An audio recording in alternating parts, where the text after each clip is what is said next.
सभी विद्यार्थियों को राम राम। आज हम पढ़ेंगे बाल विकास। बालक का विकास, बाल विकास से तात्पर्य है गर्भावस्था से लेकर के और जीवन पर्यंत तक चलने वाला विकास, जो कि मृत्यु तक चलता है, वह बाल विकास है। मनोविज्ञान के अंतर्गत बालक का विकास किया जाता है अतः बाल विकास का अध्ययन किया जाता है। यह बाल विकास गर्भावस्था से लेकर के प्रारंभ होता है। अब हम बात करते हैं कि बाल विकास से तात्पर्य गर्भावस्था से लेकर मृत्यु पर्यंत तक चलने वाला विकास बाल विकास है। यह वंशानुक्रम और वातावरण का गुणनफल होता है। हार्लोक नामक एक वैज्ञानिक है, मनोवैज्ञानिक, जिन्होंने कहा है कि यह वंशानुक्रम और वातावरण का गुणनफल है। विकास की प्रक्रिया में शारीरिक, मानसिक और बौद्धिक तीनों प्रकार के विकास को शामिल किया जाता है। अर्थात जब हम बात करते हैं विकास क्या है, तो जिसमें शरीर का विकास हो, मानसिक विकास हो और बौद्धिक विकास हो, उसे कहेंगे हम पूर्ण रूपेण सर्वांगीण विकास। यह विकास की प्रक्रिया 3 अवस्थाओं में भिन्न भिन्न रूप से होती है। कैसे? शैशव अवस्था में, बाल्यावस्था में, किशोर अवस्था में। शैशव अवस्था में विकास, बाल्यावस्था में विकास और किशोर अवस्था में विकास। शैशव अवस्था जन्म से लेकर के 5 या 6 वर्ष तक चलती है। शैशव अवस्था कब से कब तक है? जन्म से लेकर 5 या 6 वर्ष तक चलती है। बाल्यावस्था 5 या 6 वर्ष से 12 या 13 वर्ष की अवस्था तक चलती है और किशोर अवस्था 12 या 13 से 18 या 19 अवस्था तक चलती है। अब इन तीनों अवस्थाओं में उपरोक्त तीनों प्रकार का विकास किया जाता है। उपरोक्त तीनों प्रकार का विकास, तीनों प्रकार में कौन कौन से हैं? शारीरिक विकास, मानसिक विकास और बौद्धिक विकास। शारीरिक से संबंधित, जैसे जब बच्चा जन्म लेता है, जन्म के समय उसके हाथ, पैर ये सभी छोटे छोटे रहते हैं, लेकिन जैसे जैसे वह बाल्यावस्था को प्राप्त करता है, आगे की ओर विकास करता है, तो उसके हाथ पैर भी बड़े होते हुए चले जाते हैं। उसका मानसिक विकास की हम बात करें तो पहले वह कुछ नहीं जानता, ज्ञान के मामले में शून्य होता है और तर्क वितर्क भी करना नहीं जानता, लेकिन धीरे धीरे वह तर्क वितर्क करना भी सीख जाता है। इसी प्रकार से हम बौद्धिक विकास की बात करें तो ज्ञान के भंडार में वृद्धि होती है।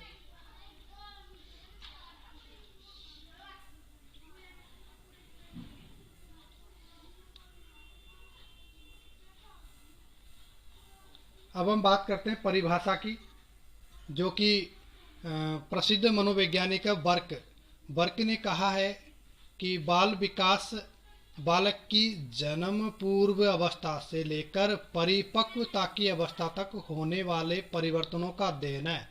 बाल विकास क्या है? जन्म पूर्व अवस्था से लेकर परिपक्वता की अवस्था तक होने वाले परिवर्तनों का अध्ययन है। अब आपको यहाँ याद क्या करना है? याद आपको करना है बर्क और यहाँ से याद करना है परिवर्तन। बर्क शब्द का अर्थ क्या होता है? कार्य। बर्क शब्द का अर्थ होता है कार्य। बर्क शब्द का अर्थ होता है कार्य, और कार्य करने से क्या होता है? परिवर्तन होता है। व्यवहार में परिवर्तन हो या अपने व्यवसाय में परिवर्तन हो, तो कार्य करने से परिवर्तन होता है। आपको परिवर्तन और वर्क याद रखना है, बस आगे आपको इसमें कुछ याद नहीं रखना है। अगली परिभाषा पढ़ते हैं।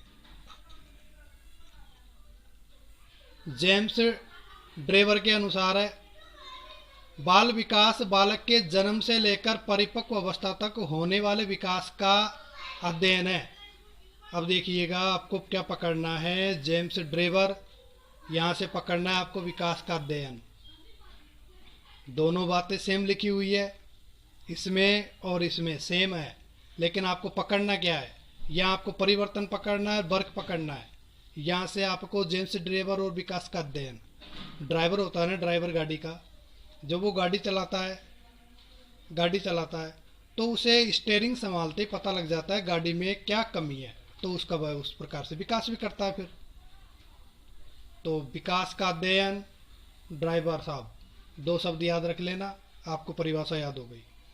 वुडवर्थ है, वुडवर्थ ने कहा था कि वंशानुक्रम और वातावरण का गुणनफल है, वंशानुक्रम और वातावरण का गुणनफल है।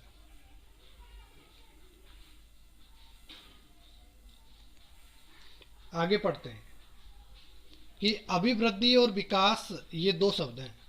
कौन कौन से हैं? एक तो है अभिवृद्धि, दूसरा है विकास।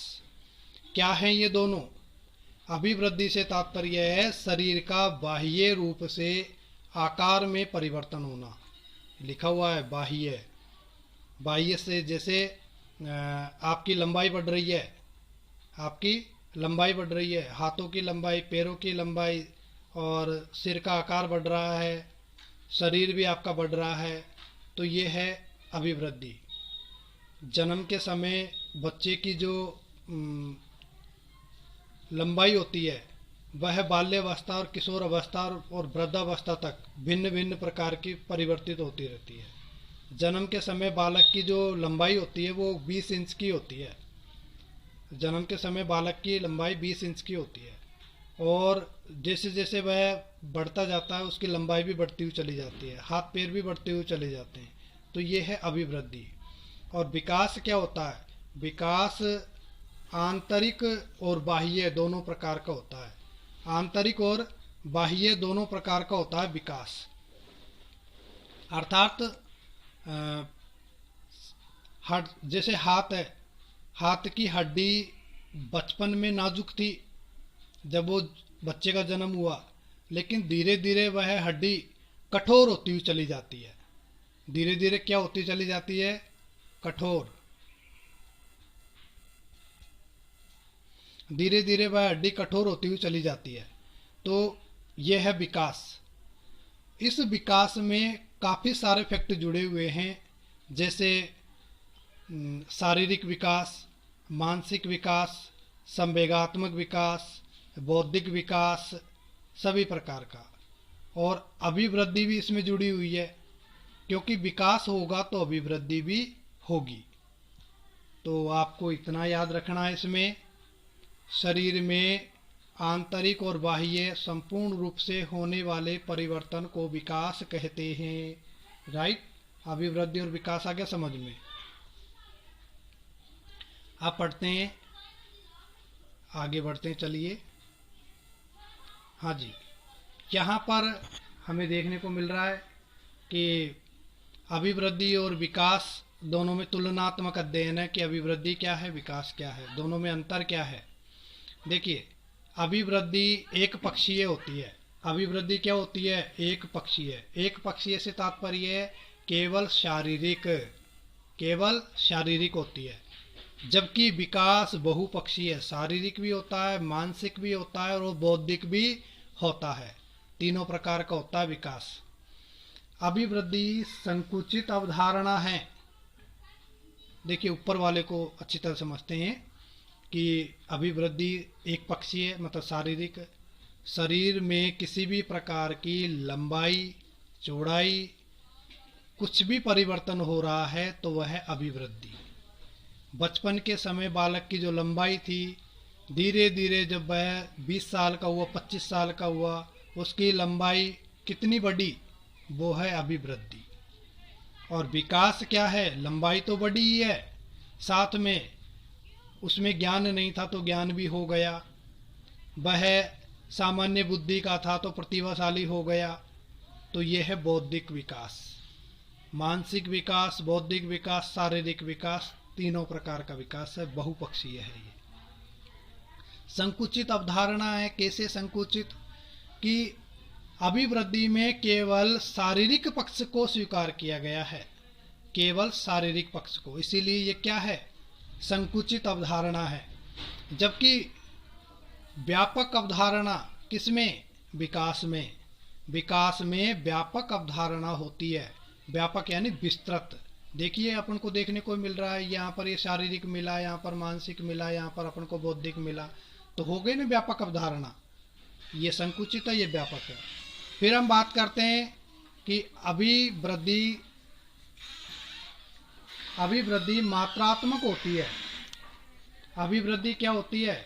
मात्रात्मक पक्ष से संबंधित होती है, मतलब इसकी हम मात्रा को गिन सकते हैं। जैसे 10 इंच, 20 इंच, 5 फुट, इस प्रकार से हम मात्रा को गिन सकते हैं।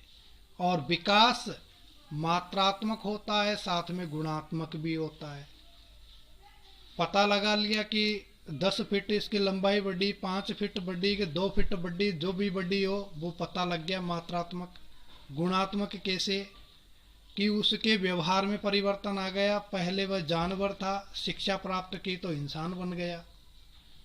चलते चलते समय कुत्ते बिल्लियों की लात मार के चलता था, और जब पढ़ लिख गया तो अब ज्ञान बांटता फिरता है।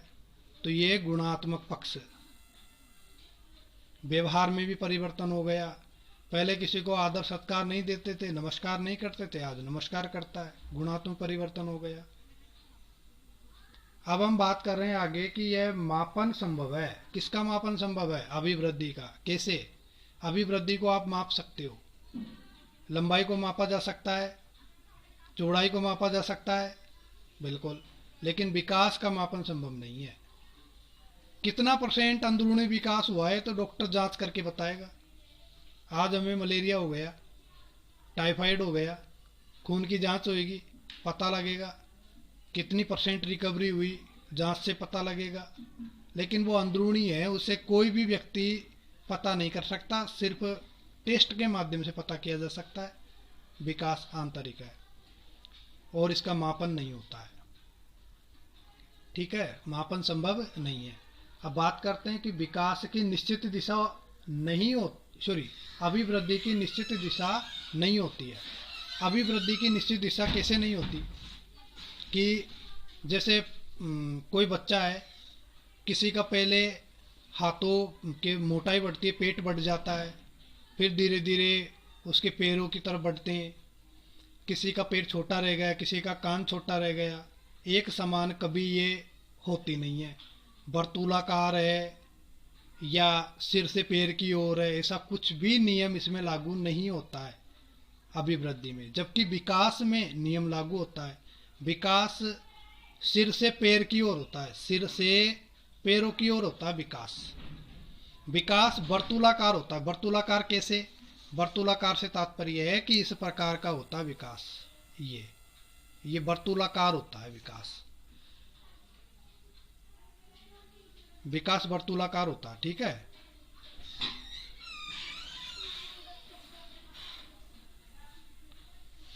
अभिवृद्धि निश्चित उम्र के बाद रुक जाती है। निश्चित उम्र के बाद में रुक जाती है। कैसे रुक जाती है? जन्म के समय बालक की जो लंबाई थी, धीरे धीरे वह प्रोग्रेस होगी। 25 साल में जितना बढ़ा कि 5 फीट का है, मान लीजिए 25 साल का बालक है और उसकी लंबाई 5 फीट है, तो क्या वह 30 साल का होने के बाद में उसकी लंबाई बढ़ेगी? बिल्कुल नहीं बढ़ेगी। क्या वह 50 साल का हो जाएगा जब बढ़ेगी? बिल्कुल नहीं बढ़ेगी। वो 5 तो 5 ही रहेगी। तो ये निश्चित उम्र के बाद रुक जाती है। जबकि विकास जो है वह रुकता नहीं है, वह जीवन पर्यंत चलता ही रहता है। विकास जीवन पर्यंत चलता रहता है, कभी रुकता नहीं है।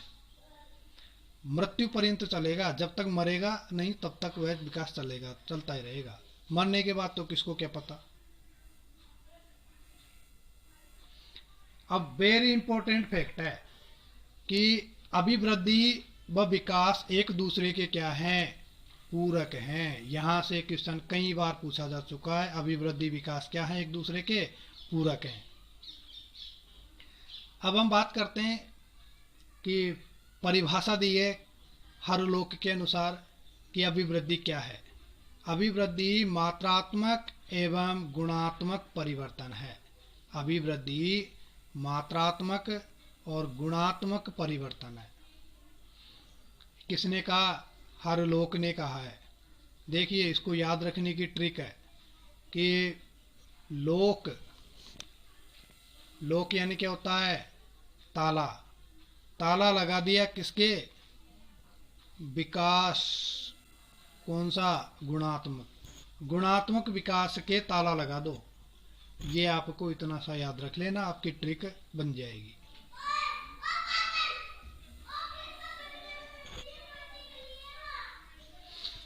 अब हम बात करते हैं मुनरो के अनुसार। मुनरो के अनुसार व्यक्ति में भ्रूण अवस्था से लेकर प्रौढ़ अवस्था तक होने वाले सभी परिवर्तनों को विकास कहते हैं। भ्रूण अवस्था से लेकर प्रौढ़ अवस्था तक सभी परिवर्तनों को विकास कहते हैं। अब देखिए, आप एक बात याद रखना, यहाँ पर प्रौढ़ लिखा हुआ है ना, प्रौढ़ का अर्थ क्या होता है?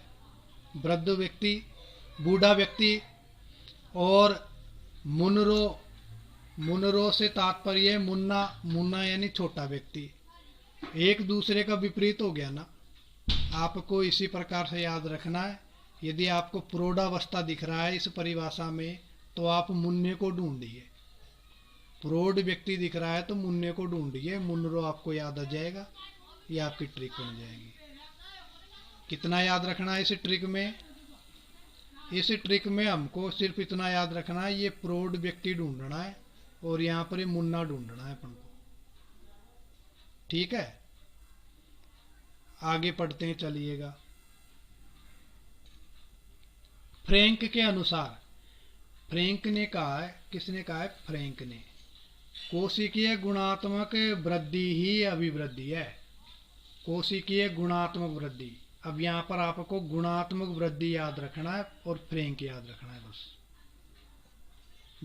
जो व्यक्ति फ्रैंकली होते हैं ना, किसी से दूसरे से बात सहज ही एक दूसरे को बात बता देते हैं, डरते नहीं है, वो फ्रैंकली व्यक्ति, उन व्यक्तियों का गुणात्मक वृद्धि होती है उनकी। इतना सा आपको याद रखना है इसमें। आगे पढ़ते हैं हम सोरेनसन के अनुसार। सोरेनसन ने कहा है कि शरीर के आकार, अंगों के स्वरूप में होने वाला परिवर्तन ही अभिवृद्धि है। सोरेनसन को गोला कीजिए और यहाँ से केवल आप किसको गोला करेंगे? केवल शरीर को गोला करेंगे। सोरेनसन शरीर, आपको ये परिभाषा याद हो जाएगी। आइए, अब ऐसा फैक्ट है जहाँ से मनोविज्ञान में क्वेश्चन पूछने की संभावना रहती है, वो भी रीट लेवल 2 में, रीट लेवल 1 में। राजस्थान में रीट की जो एग्ज़ाम होती है उसमें ये प्रश्न यहाँ से पूछे जाते हैं। साइंस का फैक्ट है लेकिन फिर भी पूछ लेते हैं, याद रखना बहुत ज़रूरी है। गर्भावस्था में विकास, देखिए सबको पता है। नमस्कार साथियों, हाजिर हैं आज की क्लास में। आज हम पढ़ेंगे बाल विकास, जिसमें भी गर्भावस्था में बालक का विकास किस प्रकार से होता है, वहाँ से अपन आज शुरू करेंगे।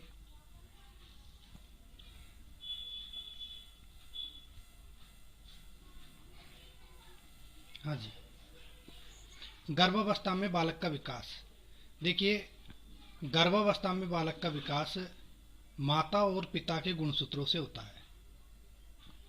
माता और पिता के गुणसूत्रों से होता है। सभी को पता है कि प्रत्येक व्यक्ति में, चाहे से वो मेल हो या फीमेल हो, उन सभी में 46 गुणसूत्र होते हैं। माता में 46 है और पिता में भी 46 है। दोनों में 46 गुणसूत्र होते हैं, 46। अब बच्चे में कितने आते हैं? माता से प्राप्त होंगे 23, पिता से प्राप्त होंगे 23। इन दोनों को कहेंगे अर्धसूत्री गुणसूत्र। क्या कहेंगे?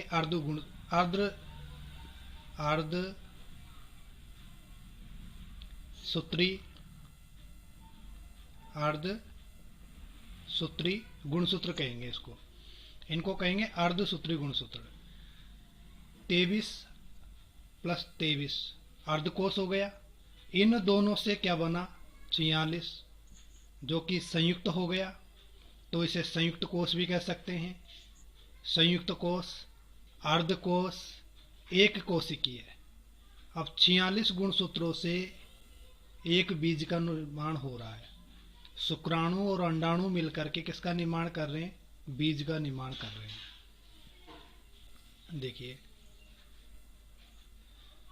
शुक्राणु और अंडाणु से मिलकर के बीज का निर्माण हुआ, इसे कहेंगे द्विगुणित कोशिका।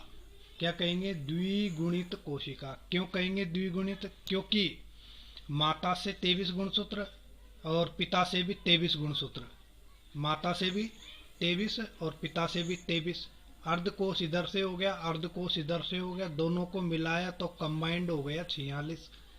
तो इसे कहेंगे द्विगुणित कोशिका। संयुक्त कोश, क्योंकि दोनों से मिलकर के ही बना है, इसीलिए कहेंगे इसको संयुक्त कोश। अब इसे एक कोशिका क्यों कहेंगे? क्योंकि ये दोनों से मिलकर के एक कोशिका का निर्माण हो रहा है, इसीलिए कहेंगे एक कोशिकीय। अंग्रेजी में कहते हैं एक कोशिकीय को जायगोट। क्या कहते हैं? जायगोट कहते हैं। ये देखिए, एक कोशिकीय को क्या कहते हैं? जायगोट कहते हैं। इंग्लिश में आपको ये वर्ड मिलेगा जायगोट। जायगोट से आप याद रख लेना एक कोशिकीय है। फिर बात करते हैं कि इस एक कोशिकीय बीज की या जीव की जो आकृति हो कैसी होती है? सुई की नोक के बराबर। सुई की नोक होती है, कितनी बारीक होती है सुई की नोक, जिसके बराबर इसकी आकृति होती है। अब मानव जीवन की जो शुरुआत होती है ना, वो इसी से होती है। मानव जीवन की शुरुआत किससे होती है? वो इसी एक कोशिकीय जीव से होती है, जिसका नाम है जायगोट। अब बात करते हैं कि जो 46 गुणसूत्र है, इसका विभाजन कैसे किया गया है। इन 46 गुणसूत्रों का विभाजन है। 44 गुणसूत्र तो काय गुणसूत्र है। काय यानी शरीर, शरीर का निर्माण जिनसे होता है उसे काय गुणसूत्र कहते हैं। तो 22 + 22 काय गुणसूत्र। 1 + 1 = 2, 2 हो गए लिंगी गुणसूत्र। जिससे लिंग का निर्माण होता है वो लिंग गुणसूत्र 2 होते हैं। अब यहाँ मैंने लिख भी रखा है, शरीर के निर्माण में सहायक गुणसूत्रों को काय गुणसूत्र कहते हैं और लिंग के निर्धारण में सहायक को लिंग गुणसूत्र कहते हैं। टोटल कितने होते हैं काय गुणसूत्र? 2 होते हैं। लिंग गुणसूत्र 2 होते हैं, काय गुणसूत्र 44 होते हैं। अब हम बात करते हैं कि माता में होते हैं XX। माता में क्या होता है? XX। पिता में क्या होता है? XY होता है। पिता में होता है XY। यहाँ माता से X आया, पिता से X भी आ सकता है, Y भी आ सकता है, दोनों ही आ सकते हैं। यदि X आया तो लड़की, यदि Y आया तो लड़का।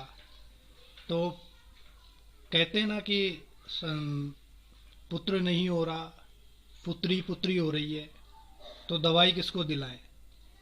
दवाई किसको दिलाएं? माता को दिलाएं या पिता को दिलाएं? ये काफ़ी लोगों ने अंधविश्वास फैला रखा है, माता को दवाई दिलाते हैं, जबकि ऐसा नहीं है। दवा पिता को आवश्यकता है, क्योंकि लिंग का निर्धारण पिता के ऊपर आधारित है। आप देखिए यहाँ पर माता ने क्या, माता से XX, पिता से XY। यदि माता के माध्यम से X आ रहा है, X ही आएगा। माता में जब Y है ही नहीं है तो Y आएगा कहाँ से?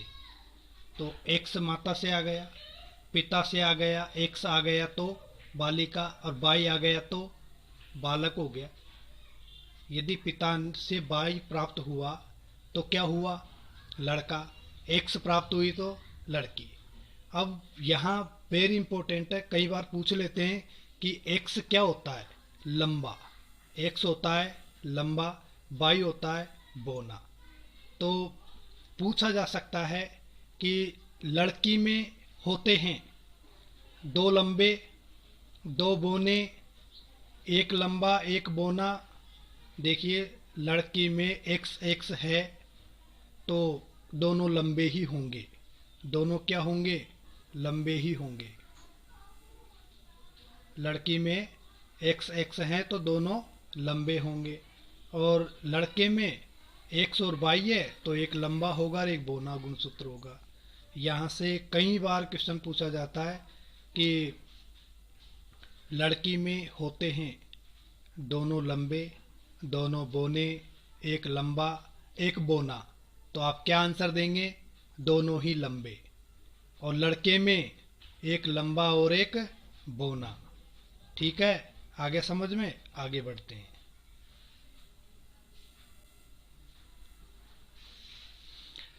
बीजावस्था, बीजावस्था होती है कितने दिन की? 15 दिन की होती है बीजावस्था। कितने दिन की होती है? 15 दिन की, अर्थात 2 सप्ताह की होती है बीजावस्था। भ्रूण अवस्था होती है 16वें दिन से लेकर के 2 माह तक, अर्थात 16वें दिन अंडा फूटता है और भ्रूण अवस्था प्रारंभ होती है, जो कि 2 माह तक चलती है। भ्रूण अवस्था में 32 कोशिकाएं होती है। कितनी कोशिकाएं? भ्रूण अवस्था में 32 कोशिकाएं हो जाती है, और शुक्राणु व अंडाणु मिलकर के युक्ता नामक आकृति का निर्माण करते हैं। बहुत बार क्वेश्चन पूछा जा चुका है ये सीटेट की एग्जाम में, कि शुक्राणु और अंडाणु मिलकर कौन सी आकृति का निर्माण करते हैं? तो युक्ता नामक आकृति का निर्माण करते हैं। पूछा भी जा चुका है कई बार कि बीज को पोषण की प्राप्ति किससे होती है? बीज को पोषण की प्राप्ति किससे होती है? योक नामक तरल पदार्थ से होती है। बीज को पोषण की प्राप्ति, जब गर्भ में बच्चा पल रहा होता है उस समय उसे पोषण की प्राप्ति योक नामक तरल पदार्थ से होती है। भ्रूण माता के गर्भ में किससे चिपका हुआ रहता है? आपको पता है कि भ्रूण अवस्था गर्भावस्था में जो भ्रूण है, जो शिशु है, वह उल्टा लटका हुआ रहता है। तो वो किसके माध्यम से लटका हुआ है? उसका नाम है अपरा, उसका नाम है अपरा, नाल और प्लेसेंटा। 3 आपको नाम मिलेंगे, अपरा, नाल और प्लेसेंटा। तो पूछ लिया जाए कि भ्रूण अवस्था में गर्भावस्था में भ्रूण माता के गर्भ में किससे चिपका हुआ रहता है? अपरा, नाल या प्लेसेंटा। तीनों एक ही शब्द हैं, तीनों के एक ही अर्थ हैं। ठीक है, याद रहेगा। अब बात करते हैं अपन कि भ्रूण अवस्था में जो शरीर का निर्माण होता है वो कितनी परतों से होता है? 3 परतों से मिलकर होता है। कितनी परतों से? 3 परतों से मिलकर के इसका निर्माण होता है। 3 परत कौन कौन सी है? नजर डाल लेते हैं इनके ऊपर। एक्टोडर्म, मीसोडर्म और एंडोडर्म। क्या होती है एक्टोडर्म, मीसोडर्म, एंडोडर्म? एक्टोडर्म बाहरी परत का निर्माण होता है, जैसे त्वचा। किसका? त्वचा का, त्वचा के ऊपर बाल का। इन त्वचा का और त्वचा के ऊपर बाल का निर्माण किससे होता है? एक्टोडर्म से होता है, एक्टोडर्म से। और मीसोडर्म मांस से संबंधित है। मीसोडर्म मध्य परत, मांस से संबंधित, तो मांसपेशियों का निर्माण मध्य परत मीसोडर्म। एंडोडर्म आंतरिक परत का निर्माण होता है, जिसमें मस्तिष्क आदि के आंतरिक भाग का, मस्तिष्क और हृदय के आंतरिक भाग का जिससे निर्माण होता है वो है एंडोडर्म। आपको इतना याद रखना है, एक्टोडर्म, मीसोडर्म और एंडोडर्म। पूछ लिया जाए कि शरीर के बाह्य परत का निर्माण के लिए सहायक है तो एक्टोडर्म सहायक है, आंतरिक परत के लिए सहायक है तो एंडोडर्म, और मध्य परत के लिए सहायक है, मांस के लिए सहायक है तो मीसोडर्म। ठीक है, आगे समझ में, आगे बढ़ते हैं।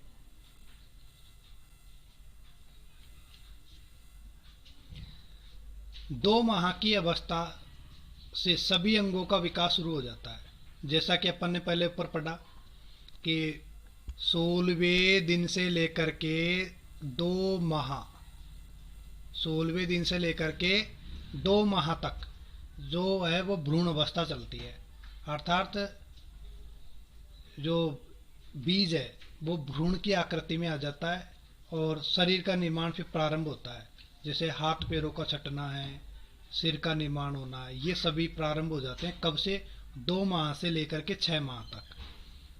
2 माह से लेकर के 6 माह तक ये जो शरीर का निर्माण होता है, हाथ पैरों का बनना, सिर का बनना, है ना, इत्यादि।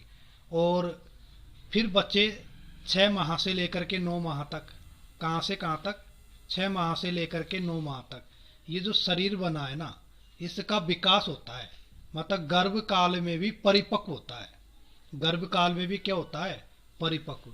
तो पूछ लिया जाता है कई बार कि गर्भावस्था में परिपक्वता का काल कौन सा है? 6 से 9 माह तक। आपने कई बार सुना होगा कि 7 महीने में बच्चे का जन्म हो गया, जिसे कह दिया सतमासा। 8 महीने में, 9 महीने में भी बच्चे का जन्म हो जाता है, मतलब 9 महीने से पहले भी बच्चे का जन्म होता है। और उस बच्चे का आंतरिक विकास नहीं हो पाता, लेकिन पूरे शरीर का हाथ पैर वही आएंगे, नाक मुंह कान सब वही आएंगे, पर वो आंतरिक विकास नहीं होगा उसका। इसीलिए उसे फिर बाद में शीशे के अंदर रखा जाता है, आईसीयू के अंदर रखा जाता है, और दवाइयों के माध्यम से उसका फिर विकास होता है। तो 6 से 9 माह की अवधि जो है वो गर्भ काल में परिपक्वता की अवधि है। वेरी इंपॉर्टेंट पर्सन बनता है यहाँ से। बाद में तो परिपक्व बनेगा ही, लेकिन गर्भावस्था में परिपक्वता की अवस्था होती है 6 से 9 माह। गर्भ काल की अवधि सभी को पता है 9 माह या 280 दिन होती है। ये सामान्य अवधि है। किसी किसी में कम समय में भी बच्चे जन्म ले लेते हैं, अधिक समय में भी लेते हैं, टाइम भी तो लग जाता है। 9 माह से कम भी लगता है, ज़्यादा भी लगता है। तो 180 दिन कम से कम, अधिकतम 330 दिन, इससे ज़्यादा नहीं होता है। गर्भावस्था में सर्वप्रथम सिर का निर्माण होता है। सबसे पहले सिर ही आता है, और सिर ही सब शरीर का जितना पार्ट, जितना भाग है उसका 70% तो सिर ही है। सिर कितना बड़ा रहता है?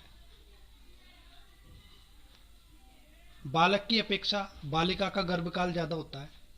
कहते हैं कि 9 माह 10 दिन तक बालिका का गर्भकाल है। यदि 9 माह से ऊपर समय लग रहा है तो इसका मतलब बालिका होगी, ऐसा अनुमान लगाया जाता है।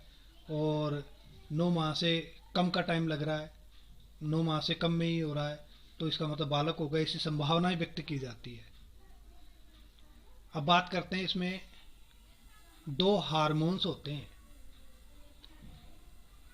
गर्भावस्था के समय 2 हार्मोन्स क्रिएट होते हैं। इन हार्मोन्स का बड़ा योगदान होता है किसके लिए? प्रजनन के लिए। ऑक्सीटोसिन हार्मोन और रिलैक्सिन हार्मोन। आपको इतना याद रखना है, ज़्यादा डिटेल में नहीं जाना है। एक गर्भनाल को, गर्भाशय को चौड़ा करने के लिए होता है, और एक दूध के स्राव के लिए होता है। पर आपको इतना डिटेल में नहीं जाना है, आपको सिर्फ ये याद रखना है, ऑक्सीटोसिन और रिलैक्सिन हार्मोन, बस। आगे हम बात करते हैं विकास के सिद्धांत। देखिए, विकास के जो सिद्धांत हैं ये सामान्य सिद्धांत मैंने यहाँ लिख रखे हैं, जिनका किसी व्यक्ति विशेष से महत्व ताल्लुक नहीं है। निश्चित क्रम का सिद्धांत, निरंतरता का सिद्धांत, समानता का सिद्धांत, चक्राकार विकास का सिद्धांत, वर्तुलाकार विकास का सिद्धांत, एकीकरण का सिद्धांत, मस्तक अधोन्मुखी सिद्धांत, मतलब सिर से पैर की ओर, सामान्य सिद्धांत हैं ये सभी। निश्चित क्रम कैसे? कि विकास एक निश्चित क्रम से होता है, ऊपर से नीचे की ओर ही होगा, ऊपर से नीचे की ओर ही होगा, तो निश्चित क्रम का सिद्धांत। निरंतरता का, ऐसा नहीं है कि इस महीने तो विकास हो गया, 2-3 साल बाद तक विकास बिल्कुल रुक गया, अब नहीं होगा। वो निरंतर चलता ही रहता है, कंटिन्यूटी। वो दिखाई नहीं देता लेकिन चलता निरंतर ही है। समानता का सिद्धांत, एक व्यक्ति में तो अलग प्रकार का विकास हो रहा है, दूसरे में अलग हो रहा है, ऐसा कभी नहीं होता, सब में समान होते हैं। चक्राकार, चक्राकार से तात्पर्य ऐसे ऐसे ऐसे ऐसे ऐसे, इसी प्रकार का जो विकास होता है चक्राकार विकास होता है, ठीक है ना। ये ऐसे ही चलता है, सिर से लेकर के नीचे तक में इसी प्रकार का विकास होता है, चक्राकार। वर्तुलाकार ये है, वर्तुलाकार ये देखिए, ये वर्तुलाकार है, मतलब ये तो हो गया सिर, ये हो गया पैर, इसी प्रकार से तो चलता है, वर्तुलाकार है। एकीकरण का सिद्धांत, एकीकरण का सिद्धांत क्या कहता है? एकीकरण के सिद्धांत से तात्पर्य है कि संपूर्ण शरीर का एक साथ विकास होता है। ऐसा नहीं है कि पहले हाथ बढ़ेंगे, फिर पैर बढ़ेंगे, फिर नाक बढ़ेगी, फिर कान बढ़ेंगे, ऐसा कभी हुआ है क्या? ऐसा कभी नहीं हुआ। तो एकीकरण का सिद्धांत यही कहता है। एक साथ विकास होगा। मस्तक अधोन्मुखी, सिर से लेकर के पैर की ओर तक, सिर से लेकर के पैर की ओर तक जो विकास होता है मस्तक अधोन्मुखी सिद्धांत होता है। विभिन्नता का सिद्धांत, विभिन्नता कैसे है? कोई व्यक्ति जिसका विकास स्लो होता है, किसी का फास्ट होता है, वो डिपेंड करता है माता के पोषण के ऊपर, माता के पोषण के ऊपर। आपने देखा होगा कई बार कोई बच्चा जल्दी बोलने लग जाता है, कोई बच्चा लेट बोलना शुरू करता है ना। कोई जल्दी पैर ले लेता है, 6 महीने में चलने प्रारंभ कर देता है। कोई बालक जो 2 साल तक नहीं चलता है। तो विभिन्नता का सिद्धांत ये कह रहा है। सामान्य से विशिष्ट क्रियाओं का सिद्धांत, सामान्य से विशिष्ट क्रियाओं का सिद्धांत कि सबसे पहले सामान्य और फिर बाद में विशिष्ट। तो इस प्रकार से यहाँ ये सिद्धांत कंप्लीट हुए। मिलते हैं अगली वीडियो में। विशिष्ट सिद्धांत और अन्य सिद्धांत ये हम अगली क्लास में चर्चा करेंगे इसके ऊपर। और अगली क्लास बोर्ड के ऊपर पढ़ाई जाएगी आपको, श्याम पट्ट के ऊपर, क्योंकि उस क्लास से आप बहुत कुछ सीखेंगे। ठीक है, थैंक यू। चैनल को लाइक करें, चैनल को सब्सक्राइब करें और वीडियो को लाइक करें। यह आपके लिए बहुत लाभदायक क्लास है। बने रहें अंत तक। हमारी इस चैनल पर आपको इसी प्रकार के कंटेंट मिलते रहेंगे। Thank you.